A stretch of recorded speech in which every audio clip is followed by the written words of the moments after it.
Oh, why was this the right time, right place, right circumstance for the rom-com to come back? Thank you for quoting the film in your question. Did I do it right? I I was so nervous about that one. No, you absolutely nailed it. Completely nailed it. Because, well, I started writing it with my friend Dan during the pandemic, during lockdown. And so even the writing of it was an antidote to the times that we were having or not having. And just to be there in my head was amazing. And so then making it was a joy.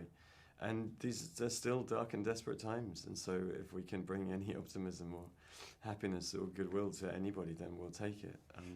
Yeah. It's so funny that you said that, because when my friend and I walked out of the screening, we just went, wasn't it nice to just escape with George and Julia and the rest of the cast, sure, yeah. but just for 2 hours and just not think about anything else. But also to sit in a room, one of the collective things that we've missed is laughter. Comedies don't play in your sitting room nearly as well, or on headphones or on a plane, do you know what I mean? And so to be in a room with lots of people laughing is an amazing thing, and I can testify to it because we had the premiere last night and it went good, thankfully, which was a relief because I was sitting next to George and Julia.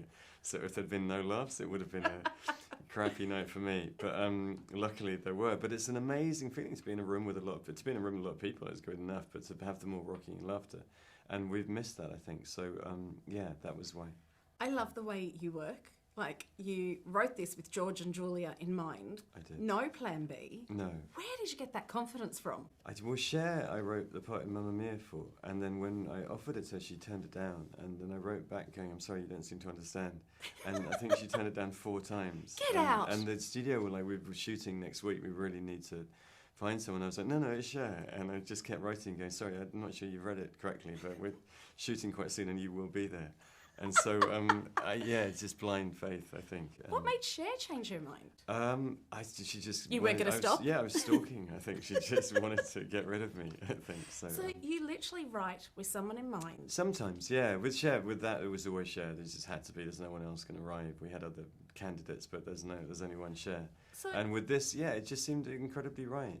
But for all the reasons, they're gorgeous and they're geniuses, and Julia's the queen of this kind of movie, but also their shared history and their chemistry. For all the reasons, it was just them. So then, you write it and then go, oh my God, it's actually happening. Which was to get the call that they were doing it. I mean, obviously with Cher as well, where you kind of go, it's a fantasy, and then to get the call they were both doing it, and I was going to Zoom with both of them, was a uniquely terrifying moment. But then, okay, that's a terrifying moment, but then turning up to set going, oh, now I need to make this happen. Yeah, day one is really scared. Day one I couldn't get out of bed. I was just laying in bed that morning going, okay, I'm really scared now. But then you have to go, pressure's a privilege. This is what my 21-year-old self dreamt of, do you know what I mean? And so you just think, how could I not enjoy this? And they're really lovely. One of the reasons they survived so long.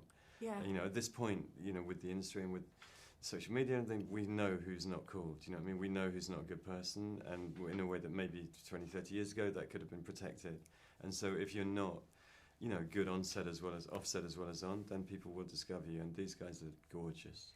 And they're fabulous on set. I'm so glad. On screen and off. But fabulous. I'm so glad you made this. Can't wait to see what you do next and who else you're going to put on the big screen. I have no idea. I have no plans. It's going to be fabulous. Thank you. Lovely to meet you.